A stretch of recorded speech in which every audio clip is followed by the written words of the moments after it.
অনেকদিন বাদ বিয়েবাড়ি ফটো ছিল, একটু সাজুগুজু করে সব ভাইরা মিলে চলে গেছিলাম এক ডাক্তারের বিয়েতে। তো ফুলের তোড়া এবং গিফট নিয়ে যে যার আমরা চলে গিয়েছিলাম বিয়েবাড়ি।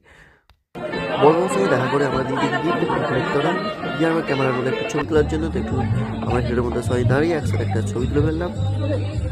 তারপর চলে আসি পকোড়া স্টলে, পকোড়া নিলাম ঝটঝট করে, নিয়ে আমরা ফাটাফাট করে খেয়ে নিলাম। পকোড়াটা ছিল খুবই সুন্দর। এরপর এসেছি আমরা ফুচকা স্টলে, তো ফুচকা একটু খেয়ে নিলাম। তারপর চলে আসি খাবার প্যান্ডেলে। মেনু ছিল লবণ লেবু স্যালাড, পনির সাটে ছিল খুবই সুন্দর। তারপরে ছিল কুলচা ও ডাল মাখানি, কুলচা ডাল মাখানিটাও ছিল খুব ভালো। তার ছিল ফ্রাইড রাইস এবং চিকেন রেজালা, খুব ভালো লেগেছে। স- এবং বিয়েবাড়ি যাবো, মটন সাদা ভাত খাবো না তাই কখনো হয়, তো সাদা ভাতের সঙ্গে ছিল মটন কষা, ওহ দুর্দান্ত ছিল মটন কষাটা।